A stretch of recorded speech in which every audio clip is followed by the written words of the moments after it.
vezes 3, porque tem as letras, aí deu 4.320. Eu tenho que Aham. multiplicar pelas letras também, né? Não é somar. Eu só separei ali a barrinha para eu não me confundir o que que era algarismo e o que que era letra, tá? Sim, sim, você tem que multiplicar. Isso aí é uma dúvida que o pessoal tem bastante, onde eu somo, onde eu multiplico. Tu soma naquela situação que a gente viu agora há pouco do 8, por exemplo, né? Tá. Lá a Aí gente no teve que caso de. somar as possibilidades do 8 com as possibilidades do 7 e do 9, exatamente. Aham. Aí no caso de baixo, eu refiz a fórmula, mas era basicamente multiplicar o resultado de cima por 2, porque aí acrescentava um quinto algarismo, e no total ficou 12.960 aparelhos possíveis. Aí você somou tudo, perfeito. Muito bem, muito bem, muito bem. Então estamos aí aprendendo os primórdios da parada toda aqui. Agora ele vai falar do fatorial. Claro, ainda dava para explorar muito mais essas questões, mas vamos pegar as técnicas mais legais agora. O fatorial, ele aparece bastante nesse assunto quando a gente vai dar uma olhada em aquelas fórmulas, né, de combinação, permutação, arranjo. O próprio fatorial é permutação, tá? Quando você está permutando, ou seja, trocando as coisas de lugar, por exemplo, tu tem uma turma com 30 alunos e tem 30 cadeiras. Todas as possibilidades desses alunos se arrumarem, né, na sala é 30 fatorial. É uma permutação, você pode ir trocando de um para o outro, mas tu está sempre com aquela quantidade fixa. Mesma quantidade de alunos e de carteiras, né? Muito bem. Essa aqui é uma técnica bem importante para resolver fatorial, tá? Escrever que n fatorial é n vezes n menos 1 fatorial, porque fatorial é sempre multiplicar um número pelo seu anterior. Então, isso aqui também é verdade. Por exemplo, 6 fatorial é a mesma coisa que 6 vezes 5 fatorial. 1 fatorial é 1, 0 fatorial também é 1. Que é meio bizarro, mas é um fato. E aqui ele faz uma forma, né, de encontrar o valor do n. Ele quer saber o valor do n para essa equação aqui, ó. Como é que ele faz? Abrindo o fatorial pela lógica que a gente viu aqui em cima. Essa lógica é muito importante você ter escrita aí no seu caderno, tá? Porque ela aparece muito. Isso aqui. Daí, o que ele vai fazer? Ele vai abrir o fatorial de cima, para que eventualmente os fatoriais se cortem. Se tem igual em cima e embaixo, tu pode cortar. E ele vai acabar resolvendo uma Bhaskara aqui, né? Muito bem. Então vamos fazer um desse. Eu vou fazer um que faz outro, tá? A técnica vai ser a mesma lógica, mesmo tudo. Sempre tem que abrir o fatorial, sempre tem que abrir o fatorial maior. Então, por exemplo, eu vou fazer o B. Quem que é o fatorial maior no B? É o de baixo. Porque menos 5 é um número maior que menos 6. Então, menos 6 fatorial.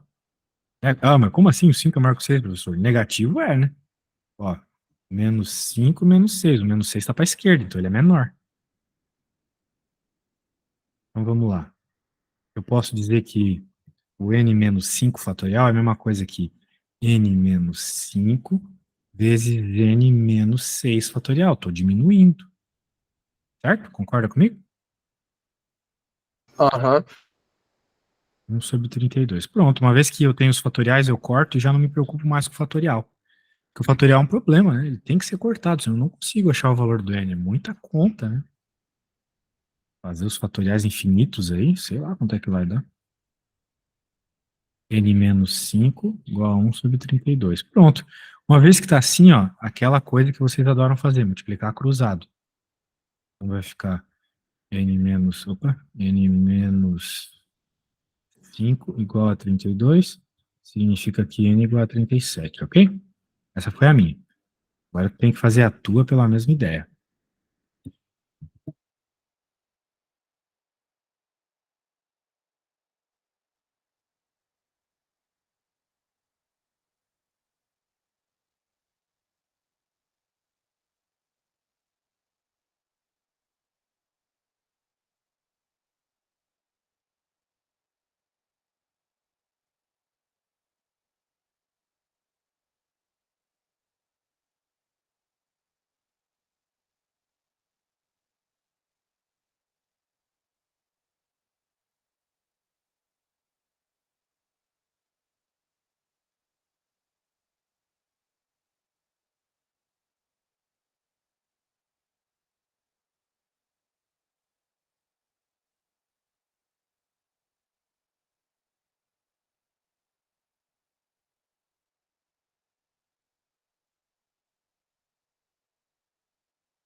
Essa questão eu não entendi muito bem, não. Você consegue explicar novamente, por favor?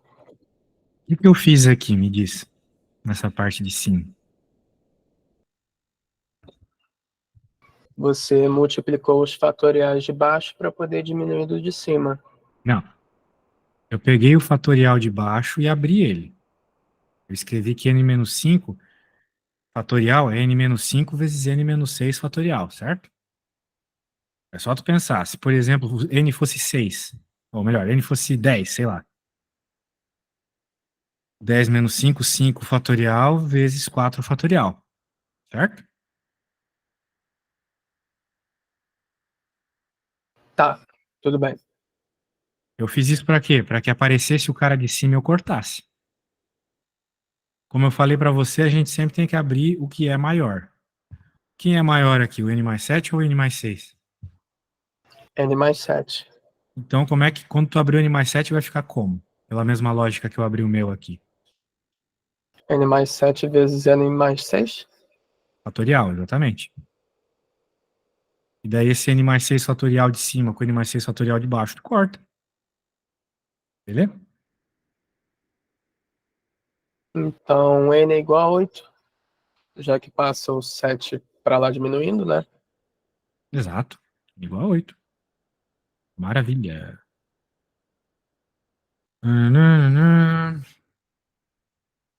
Bem, acho que a gente viu coisa pra caramba já hoje, cara. Na próxima aula a gente começa esses agrupamentos aqui, se vai ser arranjo, se vai ser permutação, se vai ser o que for, sacou? Eu já vou te mandar uma imagem que resume isso muito bem.